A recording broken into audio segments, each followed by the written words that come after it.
penses que le temps va faire changer ta situation. C'est pas vrai. Le temps, il passe. Il coule. Le temps, il avance. Mais c'est ce que tu sais de la portion que tu prends du temps qui change ta destinée. Si tu dors, croyant que, en dormant, que la chose va arriver, ça n'arrivera pas. J'ai pas belle prophétie. Ça n'arrivera pas. 2024 va te trouver si tu es 2026. Si tu ajoutes encore 30. Ta situation sera comme, et je t'assume, pire. Donc mon frère, ma soeur, Dieu ne va pas faire le travail à ta place. C'est à tes résolutions que répondra le succès ou le chèque.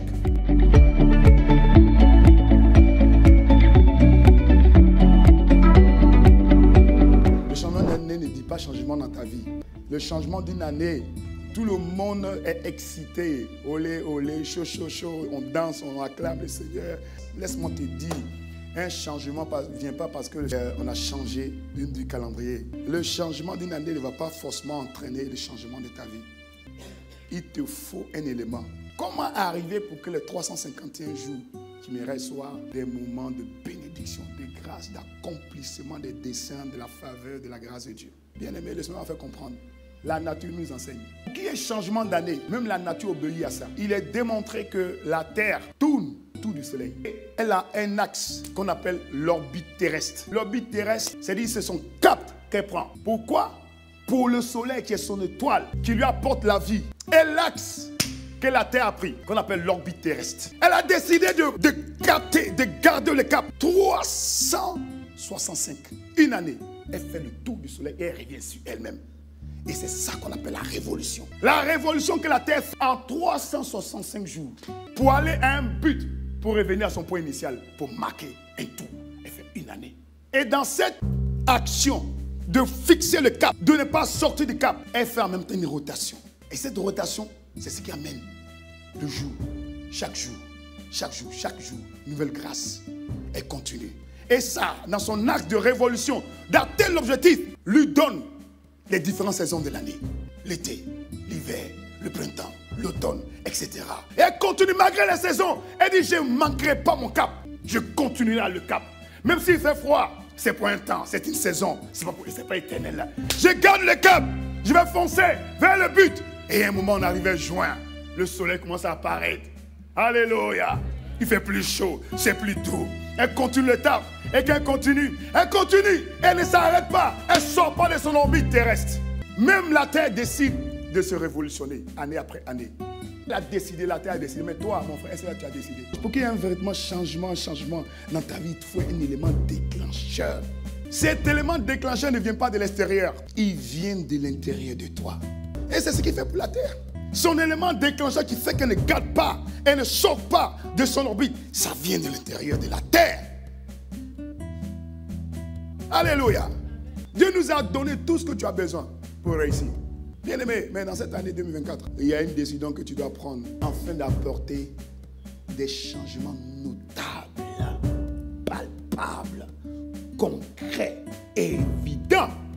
Sans quoi, tu verras 2024 être la copie de 2023, qui était la copie de 2022, qui était la copie de 2021. Qui était la copie de 2020, qui était la copie de 2019, et ainsi de suite. Car il n'y a pas de révolution sans résolution. As-tu décidé? La Bible déclare dans Job 24, verset 28, il dit, à tes résolutions répondra le succès. Pour réussir, le succès dépend de la sagesse. Je répète, dépend de la sagesse dans les choix que nous faisons. Le succès, aucune personne ne commence une année qui veut échouer. Aucune. Même les méchants. Bien réussi dans les méchancetés. Mais le succès dépend de la sagesse dans les choix que nous faisons. Quels sont les choix de cette année? Car n'oublie pas, pas les résolutions de Dieu.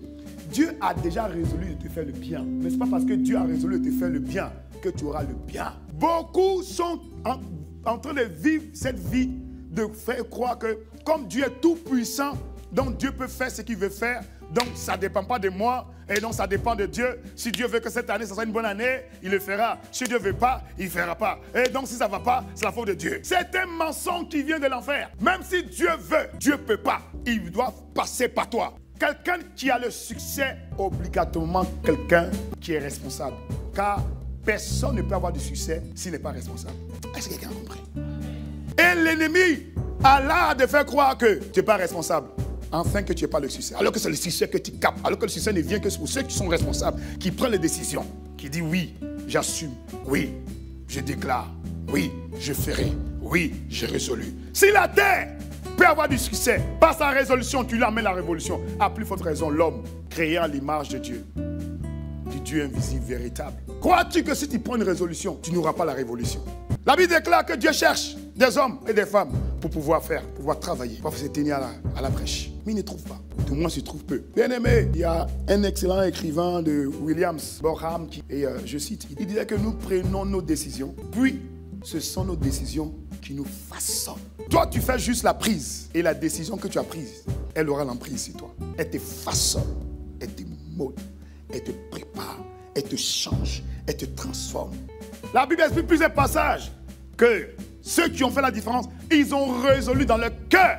Si on prend pour Daniel, qu'on prend pour Shadrach, qu'on prend pour Joseph, qu'on prend pour David, ils ont résolu dans leur cœur. Qu'on prend pour Jésus, ils ont résolu. S'ils ont résolu dans leur cœur que avec les persécutions, selon Romains 8, verset 28, que tout chose contribue au bien de ceux qui sont appelés selon Dieu et selon son dessein. Et donc quelque chose arrive, ils disent, ça arrive pour mon bien. C'est quoi le résultat de... Tu as perdu le travail? Non, je n'ai pas perdu le travail. Je suis en promotion, en phase de promotion pour mon bien. Mais l'année dernière, tu avais dit que tu allais te marier, non? Non, je suis en formation pour le mariage d'excellence. Pour la gloire de Dieu. Oh! Quel que soit ce qu'il se passe, l'équation dit, ils ont résolu. Ils ont fait un calcul mathématique qu'on appelle la foi. Alléluia. Ils ont calculé, ils ont dit, c'est ça qui est la fin. Et c'est ça que je regarde. Bien-aimé, en vérité, c'est que tu cherches d'être heureux. Oui ou non? C'est que tu cherches, si tu es marié, c'est que tu cherches pour tes enfants. C'est donner une meilleure éducation. Oui ou non? Pour les équiper, pour les armer, pour réussir dans le couloir. Oui ou non? Tu cherches à fonder une famille où il y a les palabres, où il y a les, on lance les casseroles, tout ça, les mamies, tout ça. Personne. Alléluia. Ce que tu cherches, c'est de te marier avec un conjoint aimant. Une seule me dit Amen. Visionnaire. Amen. Fidèle. Donne un bon Amen là-bas. C'est ce que tu cherches. C'est pas pour être riche. Pour Dieu. Je sais que tu attendais les derniers mots. Frère et ma soeur, c'est exactement ça que Dieu veut pour toi. Dans Deutéronome chapitre 30, verset 19, il dit, je prends aujourd'hui à témoin contre toi, contre vous le ciel et la terre. J'ai mis devant toi la vie. Il dit, j'ai mis devant toi la vie et la mort. Et lui me dit, la bénédiction et la malédiction. Mais il te dit, choisis la vie afin que tu vives, toi et ta postérité. Le pouvoir pour toi, c'est de choisir. Car choisir est le plus grand don que Dieu a donné à l'être humain. Le libre arbitre. Choisis la vie et la vie se manifestera. Mais trop de gens ne font que subir. Arrête de subir. Arrête de subir. Beaucoup de personnes subissent sans chercher à prendre le contrôle. C'est pour ça que la vie ne change pas. Si tu penses que le temps va faire changer ta situation, c'est pas vrai. Le temps, il passe. Il coule. Le temps, il avance.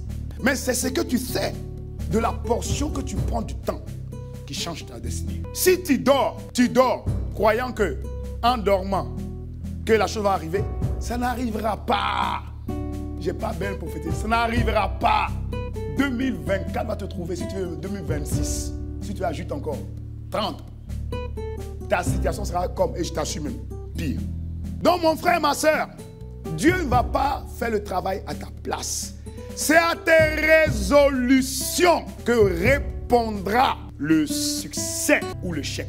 C'est à tes résolutions. Donc si tu as résolution que tu as prise, appelle l'échec, ne sois pas surpris. L'échec va te répondre aussi. Mais si tu as pris la résolution de voir ta vie changer, le succès va répondre à cela. C'est à toi d'appuyer sur le bouton qui va déclencher le mécanisme de la restauration, du renouvellement, de l'épanouissement, de la joie, de la plénitude, de la lumière qui brille, du sel qui impacte. Si tu appuies, Dieu fera le reste, mon frère. Par la volonté de Dieu, oui, mais aussi par la résolution que nous avons décidée selon la volonté de Dieu. Selon la volonté de Dieu que tu sais, cette volonté va t'acquérir la capacité de réussir. Parce que beaucoup de personnes voient Dieu avec un mauvais œil. Et donc l'image de Dieu est déformée. Et comme l'image est déformée, ils ne pensent pas que c'est à eux de faire la différence. Et que la différence se trouve entre les mains de Dieu. La différence se trouve entre tes mains, du Dieu en toi, du Dieu que tu vois, du Dieu que tu conçois en toi. Si tu penses que Dieu est un petit dé, c'est ça qui va se manifester dans ta vie. Petite réalisation, petite activité, vie bloquée, vie qui stagne. Mais si tu es conscient de l'image du Dieu qui est en toi, grand Dieu, grand projet, les résolutions que tu as prises vont affecter ta vie, ta destinée, ton entourage, tes voisins, tes amis, tous ceux qui sont connectés à toi, liés à toi, dans ton travail, dans ton ministère. J'ai partagé avec certaines personnes, mais la résolution cette année, plus que jamais auparavant, d'être déterminé à louer et adorer de tout ton cœur, de toute ta force, ton Seigneur. Dans toutes tes résolutions que tu vas prendre là, celle-là, elle en vaut la peine. Cette année, comme jamais auparavant, d'être déterminé à louer Dieu. Tu dis, ma bouche ne va pas maudire Dieu. Ma bouche, non, elle ne va pas maudire Dieu. Ma bouche va bénir le nom du Seigneur.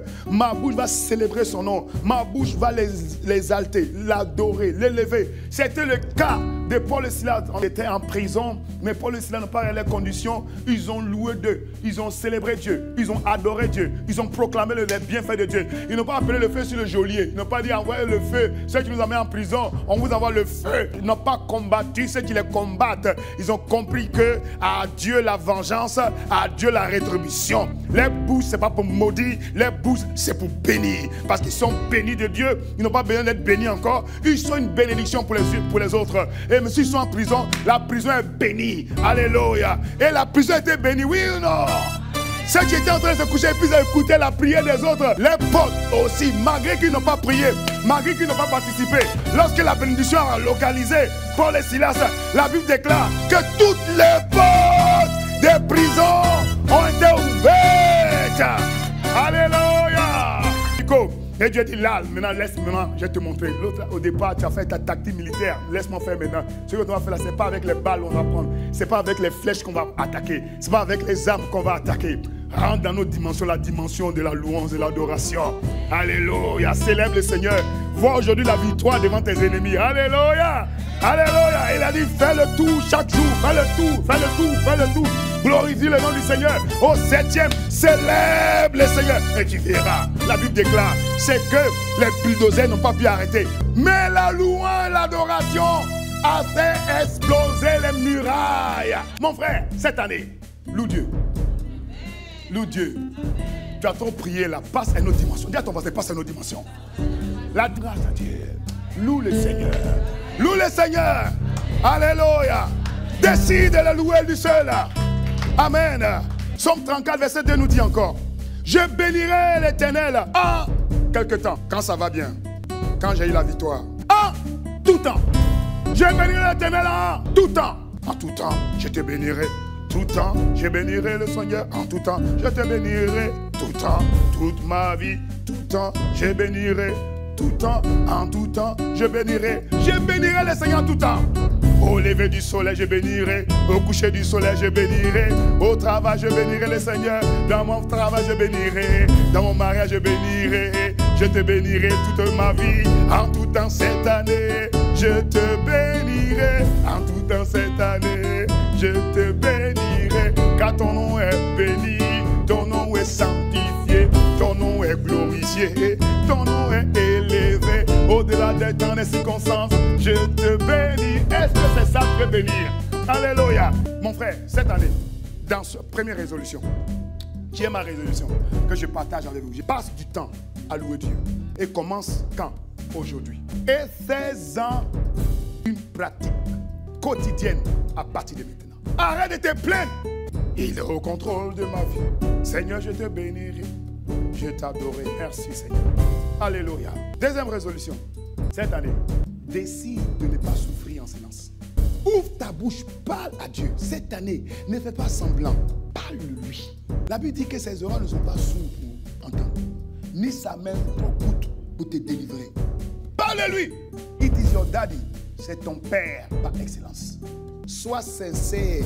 Rentre dans ta chambre, dans ton lieu secret. La Bible dit, il est là. Et parle-lui. J'ai découvert que de nombreuses personnes sont devenues si douées pour prétendre comme tout va bien, alors que ce n'est pas le cas. Même devant Dieu. Tu as besoin d'être compris pour toi. Tu as besoin d'être accompagné. Tu vas te demander, ça va? Oui, ça va. Oui, ça va. Oui, ça va. Oh. Toi-même, tu vois que ça ne va pas. Mais si la personne te dit ça va, tu as dit quoi? Peut-être c'est la foi. J'ai découvert que c'est très facile de demander l'aide à quelqu'un qui est supérieur à toi. Mais difficile, presque impossible de demander de l'aide à quelqu'un que tu penses qu'il est inférieur à toi. Pourquoi je vais lui demander? Voilà le vrai challenge. Et comment les gens font? L'ennemi arrive à faire. Il s'assure qu'il n'y a pas quelqu'un qui est au-dessus de toi. Et donc, comme il n'y a personne au-dessus de toi, donc tu ne sens pas que tu dois te rabaisser, quoi. Quelqu'un même peut te conseiller, même ton enfant de 5 ans, 6 ans peut te conseiller. Dieu peut lui parler pour te donner un message, pour changer ta vie. Amen. Décide. Je n'attendrai pas que la situation va être compliquée pour parler à Dieu. Non, je vais parler à Dieu. Parle-lui. Il est ton Père. Parle-lui cette année. Parle-lui, dis-lui tout. Arrête de souffrir en silence. Dis à Dieu tes besoins.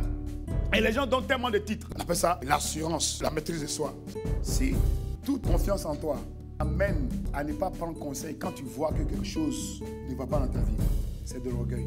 Parce que Dieu, pour agir dans ta vie, ne va pas venir comme ça, comme un ange. Si tu entends un ange, c'est ça que beaucoup font. Ils attendent un ange qui va venir dans la chambre et il va lever le lit. Lève-toi, je lui travaille pour toi. Si tu rêves comme ça, ça n'arrivera pas. Fais ton travail, fais ta part. Paye le prix de parler. Quand à l'église, tu viens à l'église. Quand tu viens à l'église, parle à ton père. Et quand ton père, quand tu as lui parler, il va te donner la réponse, il va passer par quelqu'un. Quand ne finis pas à parler, et puis à la fin du culte, tu prends ton sac, boum, tu pars à la maison.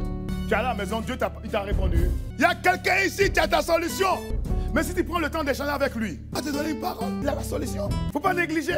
Parle. Quelqu'un qui tu penses qu'il est inférieur, il a un potentiel. Parce que si Dieu a mis en lui la grâce de venir te parler, la grâce de venir te montrer, mais tu es tellement à un niveau, on ne peut pas te parler. Plusieurs, par les attitudes, ont amené les gens à ne pas s'approcher d'eux. Parle. Parle-lui. Alléluia. Loue Dieu. Mais les autres que tu vois qui sont à l'image de Dieu, célèbre le Seigneur pour les vies. Seigneur, dans le nom de Jésus, Père, nous déclarons ce matin que ta main soit étendue. Nous avons résolu ce matin. Nous avons résolu ce matin. Nous avons résolu ce matin. Résolu de t'aimer. Résolu de ne plus garder le silence lorsque ça ne va pas. Mais de chercher de l'aide. De chercher de l'aide. D'appeler à l'aide. D'appeler à l'aide. Seigneur, nous avons résolu dans nos cœurs d'appeler à l'aide. Accorde-nous la grâce. Accorde-nous la grâce dans cette résolution. Accorde-nous la grâce parce que à nos résolutions répondra le succès. À nos résolutions répondra le succès. Père, nous prions ce matin au nom de Jésus. Nous avons décidé, parce que tu as décidé, nous avons décidé de te faire plaisir, de te louer et de t'adorer, de te célébrer, de t'élever, de t'acclamer, de te proclamer, de t'exalter, quelle que soit la situation, le problème, le challenge, le défi, ma langue louera le Seigneur mon Dieu. Je te bénirai en tout temps, bénirai en tout temps, je te bénirai, en tout temps je te bénirai, matin, midi et soir, du soleil levant à son couchant, c'est que ma vie sera un parfum de bon odeur, agréable à toi, un parfum de bon odeur, agréable à mon Père. Seigneur, je te bénirai en tout temps, à ma Père, cette année, mon adoration sera suprême, mon adoration